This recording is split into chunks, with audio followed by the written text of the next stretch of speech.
Hello everyone, welcome back to my YouTube channel. I hope you all are doing good, safe and sound at home. So today I will discuss with you central venous catheter या फिर आप इसको central line catheter भी बोल सकते हैं. सो ये क्या होती है, एक जो है थिन ट्यूब होती है जिसको हम इंसर्ट करते हैं लार्ज वेन नियर द, जो हमारे हार्ट के साथ एक लार्ज वेन होती है उसमें हम जो है इसको इंसर्ट करते हैं.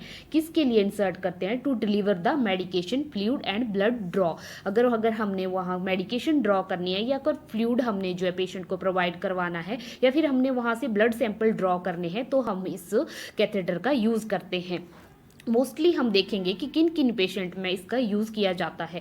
Giving fluid, blood and medication, जिन पेशेंट को हमने फ्लूइड्स या ब्लड या मेडिकेशंस प्रोवाइड करवाने हैं उनको हम यूज़ करते हैं. या फिर टेकिंग ब्लड सैंपल, अगर हमने वहाँ से कोई पेशेंट के ब्लड सैंपल लेने हैं तब हम यूज़ करवाते हैं. और परफॉर्मिंग हेमोडायलिसिस, या फिर हमने पेशेंट की हेमोडायलिसिस परफॉर्म करवानी है तब हम इसका यूज़ करते हैं. या फिर हमने डिलीवर करने हैं पेशेंट को nutrient directly into the patient blood, patient के ब्लड में हमने डायरेक्टली न्यूट्रिएंट्स पेशेंट को प्रोवाइड करवाने हैं. या फिर हम जो है कीमोथेरेपी ड्रग्स अगर पेशेंट को प्रोवाइड करवानी है तो हम जो है इस कैथेटर का यूज़ करते हैं. मेनली जो कैथेटर होता है इसको इंसर्ट करवाया जाता है सब क्लेविकल वेन से, जो होके जो है कैथेटर आपका इंसर्ट होता है राइट इंटरनल जुगुलर वेन में हम जो है इस कैथेटर को यूज़ करवाते हैं, इंसर्ट करवाते हैं. सो आपकी जो है एग्ज़ाम में आपको एक क्वेश्चन ऐसे पुट हो सकता है कि मोस्ट प्रेफर्ड साइट क्या है. सो आपकी मोस्ट प्रेफर्ड साइट है right internal jugular vein. Because हम इस साइट को क्यों प्रेफर करते हैं? बिकॉज यहाँ पे क्या होता है, पेशेंट को लेस रिस्क होता है न्यूमोथोरेक्स होने का. सो नेक्स्ट आपकी जो है, अगर आपसे क्वेश्चन ऐसे पुट किया जाएगा कि लिस्ट कॉमन प्रेफर्ड साइट आपको बतानी है तो आपकी लिस्ट प्रेफर्ड साइट है आपकी लेफ्ट सब क्लेविकल वेन. बिकॉज यहाँ पे क्या होता है, हाई रिस्क होता है न्यूमोथोरेक्स होने का. सो नेक्स्ट थर्ड वन है आपकी फीमोरल वेन. ये आपकी क्या है, लिस्ट प्रेफर्ड साइट है. इसमें क्या होता है, पेशेंट को हाई रिस्क हो जाता है पेशेंट को इन्फेक्शन होने का. कौन से इन्फेक्शन होने का? सो आपका है डीप वेन थ्रोम्बोसिस. इसमें जो है आप पेशेंट को डीप वेन थ्रोम्बोसिस होने का रिस्क हो जाता है. सो बात करेंगे इंसर्शन साइट की. सो फर्स्ट इंसर्शन साइट मैंने आपको बताई internal, right internal jugular vein, जो हमारी लोकेटेड होती है हमारी नेक के साथ लोकेटेड होती है. नेक्स्ट है हमारी सब क्लेविकल वेन. जो हमारी सब क्लेविकल वेन होती है वो हमारी लोकेटेड होती है अपर चेस्ट में, जो है जैसे आप इमेज में देख सकते हैं अपर चेस्ट में आपकी सब क्लेविकल वेन लोकेटेड होती है. देन आपकी थर्ड वन आती है फीमोरल वेन. जो आपकी फीमोरल वेन होती है वो आपकी लोकेटेड होती है ग्रॉइन, जो आपका ग्रॉइन एरिया होता है वहाँ पे आपकी जो है फीमोरल वेन लोकेटेड होती है. देन हमारे जो है क्या होता है नेक्स्ट, सेंटर लाइन के पोर्ट. सो इसमें सेंटर लाइन में हमें जो है 3 पोर्ट्स मिलते हैं. सो फर्स्ट पोर्ट होता है हमारा ब्लू कलर का. ब्लू पोर्ट होता है हमारा प्रॉक्सिमल पोर्ट होता है और लॉन्गेस्ट पोर्ट होता है ये, और 18 गेज का पोर्ट होता है. सो ये पोर्ट क्या होता है, इससे हम क्या करते हैं, पेरेंटल न्यूट्रिशन को क्या करते हैं हम जो है देते हैं पेशेंट को इस पोर्ट से, मतलब टीपीएन को हम जो है प्रोवाइड करते हैं या कोई मेडिसिन हम जो है इस पोर्ट से प्रोवाइड करते हैं. नेक्स्ट पोर्ट आता है हमारा ब्राउन कलर का. सो ब्राउन कलर का होता है हमारा 18 गेज का पोर्ट होता है ये, और जो है ये होता है हमारा मिडल पोर्ट होता है. देन हमारा नेक्स्ट आता है वाइट कलर का पोर्ट, जो हमारा क्या होता है डिजिटल पोर्ट होता है, और ये क्या होता है स्मॉलेस्ट पोर्ट होता है. ये 16 गेज का हमारा पोर्ट होता है. इससे हम क्या करते हैं, बीटी ट्रांसफ्यूजन या फिर हमारा जो भी है ट्रांसफ्यूजन उनको जो है हम क्या करते हैं प्रोवाइड करते हैं. सो मेनली ये जो प्रोसीजर होते हैं ये प्रोसीजर कौन कंडक्ट करवाते हैं? जो हमारे डॉक्टर्स होते हैं या हमारे स्पेशलिस्ट टीम होती है या फिर आप टेक्नीशियन होते हैं, वो ही ये जो है प्रोसीजर क्या करते हैं परफॉर्म करवाते हैं.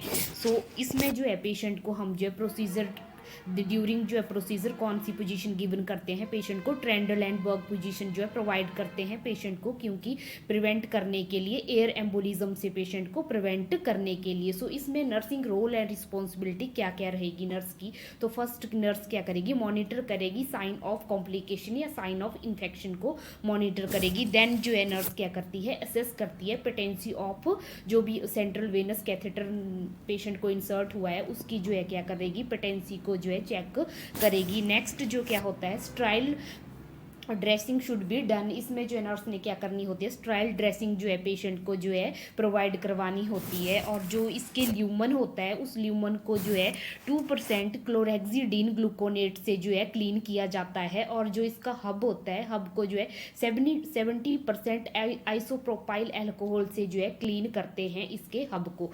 सो अब हम नेक्स्ट डिस्कस करेंगे इसके रिगार्डिंग जो भी हमारी सेंट्रल वेनस लाइन थी या सेंट्रल वेनस कैथेटर है उसके रिगार्डिंग हमारे जो क्वेश्चंस एग्जाम में पुटअप होते हैं। फर्स्ट क्वेश्चन है हमारा, a nurse is caring for a patient with a centre line catheter.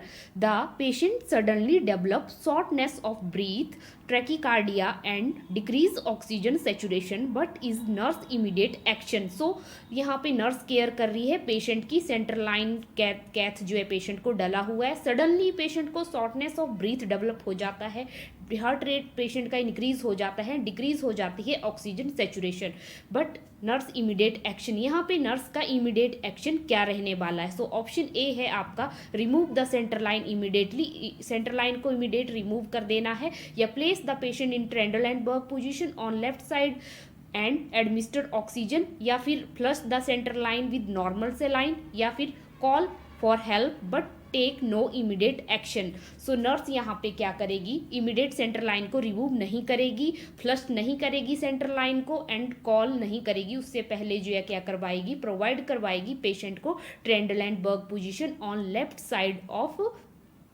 And administer कर देगी ऑक्सीजन। आंसर आपका बी ऑप्शन आपका राइट आंसर है।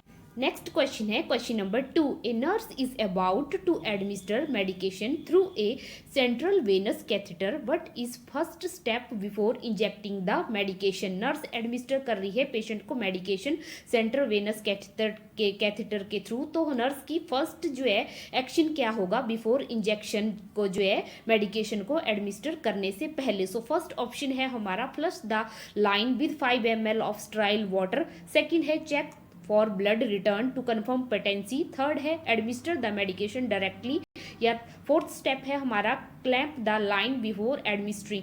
सो नर्स क्या करेगी, यहाँ पे चेक करेगी, check for blood return to confirm patency को चेक करने के लिए जो है ब्लड रिटर्न को नर्स यहाँ पे चेक करेगी। सो ऑप्शन बी आपका जो है राइट आंसर है। नेक्स्ट क्वेश्चन है question number 3, while changing the dressing of A centre line which of the following action by the nurse indicate a breach of aseptic technique। so इस question का logic है कि आपने जो है, आप एक नर्स है क्या कर रही है, चेंज कर रही है पेशेंट की सेंटर लाइन ड्रेसिंग को, विच ऑफ द फॉलोइंग, उसने वो कौन सा एक्शन जो है यहाँ पे कौन सा एक्शन रेफर कर रहा है असेप्टिक टेक्निक को जो है। इन 4 ऑप्शन में से एक ऑप्शन आपका ऐसा है जो रेफर कर रहा है कि यहाँ पे पेशेंट असेप्टिक टेक्निक यूज नहीं कर रही है। सो आपने आंसर आइडेंटिफाई करना है। सो ऑप्शन ए है, the nurse bears sterile gloves and a mask. So ये राइट है। So the nurse clean the site in a circular motion from center to outward. Then next है, the nurse touch the catheter hub with ungloved hand, या फिर fourth option है, the nurse allow the site to dry completely before applying a new dressing. So right answer आपका रहेगा option number C. Because यहाँ पे जो है इसका रैशनल क्या होगा, अगर पेशेंट जो है, नर्स जो है अनग्लव्ड हैंड से जो है पेशेंट की सेंटर लाइन को जो है टच करेगी, तो यहाँ पे जो है पेशेंट के सेंटर लाइन में एंटर कर सकते हैं हार्मफुल माइक्रो ऑर्गेनिज्म। वो क्या करेंगे, इंक्रीज कर देंगे चांस ऑफ इन्फेक्शन के रिस्क को क्या कर देंगे, इंक्रीज कर देंगे यहाँ पे जो है। देन नेक्स्ट क्वेश्चन है हमारा question number 4, a nurse is educating a patient on preventing centre line associated blood stream infection, which of the following should be include in a teaching. So जो है नर्स क्या कर रही है, यहाँ पे पेशेंट को प्रिवेंट कर रही है CLABSI, means centre line associated blood stream infection से प्रिवेंट कर रही है। Which of following should include in teaching. So nurse teaching में क्या इंक्लूड करेगी, you should avoid touching the catheter site, patient को ये बोलेगी। देन नेक्स्ट है, it's okay to take a bath without covering the site. Next है हमारा, always flush the line with tap water before using it. Then next है, you should change the dressing while you are yourself every day? So right option है option number A, you should avoid touching the catheter site. Nurse जो है patient को बोलेगी कि आपने जो है साइट को जो है टच नहीं करना है। Question number 5, a patient with central line report pain and swelling at the insertion site but should the nurse do first. Patient है सेंट्रल लाइन पे क्या कर रहा है, रिपोर्ट कर रहा है, पेन और स्वेलिंग है पेशेंट को इंसर्शन साइट पे, तो नर्स जो है फर्स्ट यहाँ पे क्या एक्शन होगा नर्स का। सो फर्स्ट ऑप्शन है हमारा administer pain medication and reassess later. Second है हमारा continue using the line but inform the physician. Then हमारा थर्ड है inspect the site and redness warmth and drainage. And fourth option है remove the centre line immediately. So हमारा right action यहाँ पे क्या रहेगा, inspect the site for redness warmth and drainage. Nurse ने क्या करना है यहाँ पे जो है सेंटर लाइन को जो है असेस करना है, देखना है कि सेंटर लाइन में रेडनेस वार्मथ एंड ड्रेनेज हो रहा है, तो नर्स क्या करेगी यहाँ पे जो है ऑप्शन नंबर थर्ड को जो है यहाँ पे प्रायोरिटी देगी।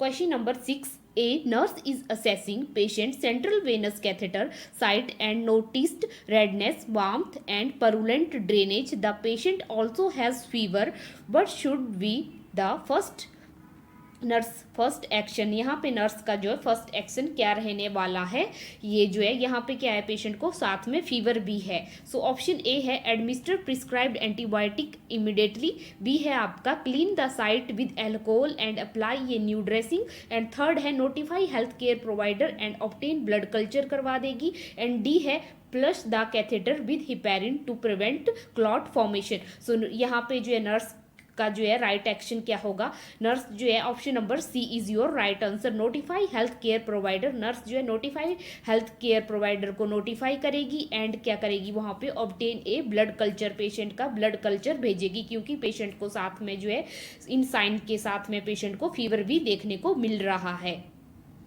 देन नेक्स्ट क्वेश्चन है हमारा question number 7, a patient with a central line require total parenteral nutrition what is nurse most important action to prevent complication. So यहाँ पे क्या कर रही है पेशेंट को प्रोवाइड करवा रहे हैं, टीपीएन प्रोवाइड करवा रहे हैं। सो नर्स का मोस्ट इंपॉर्टेंट एक्शन क्या होएगा, प्रिवेंट कॉम्प्लिकेशन को प्रिवेंट करना।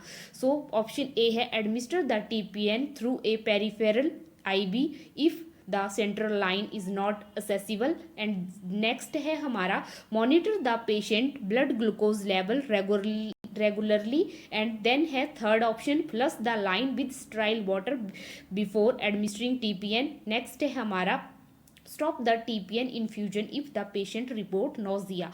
सो हमारा जो है राइट आंसर होगा यहाँ पे जो है nurse option number B, monitor the nurse क्या करेगी यहाँ पे पेशेंट की ब्लड शुगर लेवल को मेंटेन करेगी, क्योंकि टीपीएन की वजह से पेशेंट को हाइपोग्लाइसीमिया देखने को मिल सकता है। सो नेक्स्ट क्वेश्चन है हमारा 8, ये हमारा आज का लास्ट क्वेश्चन रहने वाला है। A physician order a chest x-ray after the insertion of a center line but is primary reason for this order। सो एक फिजिशियन है उसने क्या किया है, सेंटर लाइन इंसर्शन हो चुका है पेशेंट को, उसके बाद पेशेंट को क्या रिकमेंडेड किया है कि पेशेंट का एक्सरे करवाओ। सो यहाँ पे जो है एक्सरे करवाने का मेन रीज़न क्या है फिजिशियन का। सो एक्सरे करवाने का रीज़न ये है, so option A is your right answer, to check the pneumothorax और कैथेटर माल पोजीशन। या पेशेंट को न्यूमोथोरेक्स तो नहीं कहीं हो गया है, या फिर पेशेंट को जो है कैथेटर कहीं और पेशेंट के इंसर्ट तो नहीं हो गया है। तो हम जो है जब भी कैथेटर या एनजी ट्यूब पेशेंट को इंसर्ट करते हैं सो उसका कन्फर्मेटरी जो है कन्फर्मेटरी टेस्ट चेक करने के लिए हम जो है क्या करते हैं, एक्सरे जो है पेशेंट को रिकमेंड करते हैं कि पेशेंट का एक्सरे से क्या हो जाता है, हमें कन्फर्मेशन हो जाती है। बिकॉज जो हमारे कैथेटर होते हैं उनमें क्या होती है, रेडियो ओपेक जो है क्या होती है, लाइन होती है। सो उससे हमें एक्सरे में जो है विजिबल हो जाता है कि पेशेंट के जो है कैथेटर जो है प्रॉपर पोजीशन में जो है प्रॉपर जो है प्लेसमेंट हो चुका है, आपका जो है कैथेटर हमने पेशेंट को पुट किया है। सो फ्रेंड्स ये था हमारा आज का टॉपिक। आई होप आपको जो है आपके डाउट क्लियर हो गए होंगे। This is all about today. If you have any doubt please ask your doubt. Thanks for watching my channel. Do like, share and subscribe my channel. Stay tuned.